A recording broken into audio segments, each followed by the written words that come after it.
teams going neck to neck for the coveted trophy. The sports which is slowly growing and fast becoming the highlight on the South African social calendar is a must-end event actually. This particular event will be taking place at the home of Polo.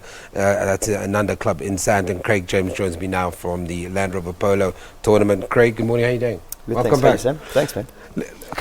Polo, you're talking about 15,000 people at your four major events. It is really growing in leaps and bounds, isn't it? Absolutely, yeah. You know, Polo, I think, is every year is taking a step forward and in the right direction. This year in particular, we've taken a massive step forward where we've got a development team that played earlier on in the year, and these two guys that were awarded the most valuable player at the event are playing at the Land Rover Africa Cup this year. Am I too old to play polo? Not at all, no. Come start. You can start tomorrow. Let's talk about the build-up, because I really love, and that's the thing, I love the fact that I've been hearing Polo on my radio talking about this upcoming tournament, and everybody's really excited about and it almost feels to me like, even though the sport has been around and it's being developed, that this build-up is really it's a move in the right direction to get the sport more publicized. Absolutely, yeah. You know, I think it's with the generosity of our good sponsors. We've got the City of Johannesburg behind us. We've got Airbus helicopters. We've got Gaga now this year. We've got different radio stations that are getting behind us. And of course, we've got our title sponsor, Land Rover. And with these guys putting more and more funding into the sport, it's enabling us to grow the exposure, where you're hearing it on the radio now and you're seeing a little bit of it on the TV. Let's talk about that strategic partnerships very, very quickly, because Polo must be doing something right if the sponsors are starting to look at it as the go-to venue. It's got the right LSMs, the right target market. But talk to me about that transition over the last couple of years, because at some point maybe there was a little bit of struggle to get sponsorship involved, but they seem to be flocking to the sport now. You know, I think polo is quite an aspirational sport, and as we aspire to drive new cars and fancier cars, I think some of the guys like Land Rover have associated themselves with a sport which is sort of called the sport of kings. You know, it is in that top LSM. But it's not only that, it's also made it visible to the rest of the guys and who aspire to, you know, drive a very fancy Land Rover at some point. Let's talk about, you talked about development a little bit earlier, and I'm glad that that development is happening, but about education to audiences. I mean, for a lot of people, polo is it's been around for decades and decades and yonks, but a lot of people will be tuned on to polo now for the very first time. What are you guys doing in terms of just educating people around the sport, how it works, that kind of thing? Well, at the Inanda Club, we've got a polo school.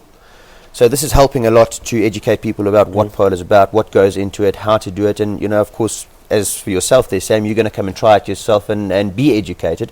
And then on the day, we've got a really good commentator who really enlightens people, brings them into the game and makes them part of it. The build-up, and there's so much excitement. Talk to me about the actual tournament now, the teams that are taking part in this one, and are we also expecting the champions? Unfortunately, the champions got knocked out this year. We have a playoff weekend that happens about a month before the actual weekend now, 16th to 18th September. Only 8 teams go through. Of the 8 teams, we've seen 4 African sides that are being represented. We've got 2 Nigerian sides. We've got a side from Egypt, and then we've got a side from Kenya. And yeah, we're gonna see great things. I'm really hoping for a South African final tomorrow. But we can only hope. You know, talking about South African final, it's so interesting to see that, I mean, a couple of years ago, the sport has really seemed to have picked up in other parts of the African continent and has really grown there by leaps and bounds.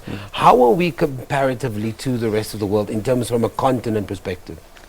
You know, in terms of Africa, I think we're probably at the forefront in polo. In terms of world polo, we're very competitive. We're competing with the likes of England and Australia and New Zealand. The superpower is Argentina. But, you know, with polo growing, we're seeing a lot more young talent come through and compete on the international platform. The Inanda venue is a stunning venue for anybody who's ever been there. But quickly, just give some details around tickets, where people can go to find out more. So you can buy tickets online at Ticket Pro. You can buy tickets on the day at the gate. You can follow us. The hashtag is #Polo with Land Rover. If you want more information, you can find us on Facebook on the Inanda page, and then you can find us on the Inanda website as well. Fantastic, Craig James. Thank you very much for talking to us. Very quickly, we've got an insert that we want to play for you. I want you to take a look at this. Polo as a sport has won the hearts of South Africa over the past few years. We've seen the growth over the years in the sport, as well as how it's become the must-end event to attend. The previous week was the BMW International Polo Series. And this weekend, we expect to see the Land Rover African Polo Cup. This insert takes a look at the glorious sport and what's happened over the last couple of weeks. Take a look. South Africa is witnessing an explosive interest in the sports polo. The prestigious sport has grown remarkably over the past few years and is included in A-list events to be attended. Captivating celebrity, businessmen and women, and sports fanatic, a day at the sports event provides an incredible networking space. But what makes this pastime so distinctive? Polo is relatively small compared to the other big sports and to polo overseas. We have something like 450 to 475 players in South Africa only. So it's not a big sport, but we are trying to grow it every year. The economic situation hasn't helped, being an expensive game to play, so it's been a bit of a tough couple of years. The game of polo has always been synonymous with luxury due to the high numbers of specially trained horses needed to play the game. Traditionally a sport for the wealthy, even now there are only around 400 registered club players in the country spread across 38 clubs. And to play the game you probably need a minimum of 2 horses. Then of course there's the kit that the horse has to be ridden with, the saddle, the bridles, the protective boots, etc.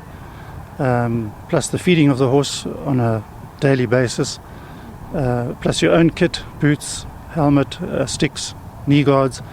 It all adds up in the end, and it's a pretty expensive exercise. Today, South African polo events can be compared to other international sports events.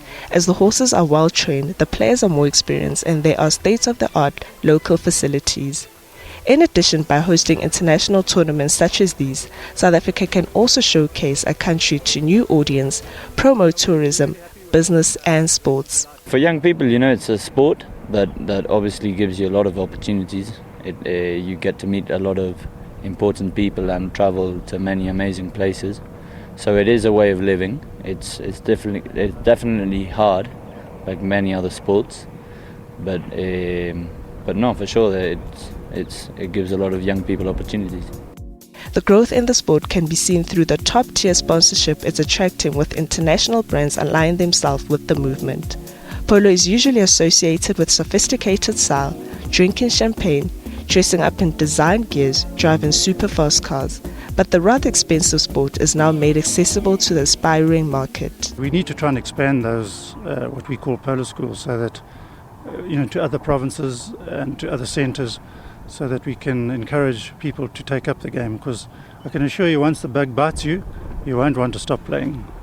The interest in sports of polo is increasing in the country, as much for the sport itself as for the networking opportunities such as class events afforded. For Morning Live, I am Tapelo Moela. Okay, it's received 4 and 5-star reviews during its first run in March, with theatre writers describing it as a masterpiece, breathtaking and worth watching.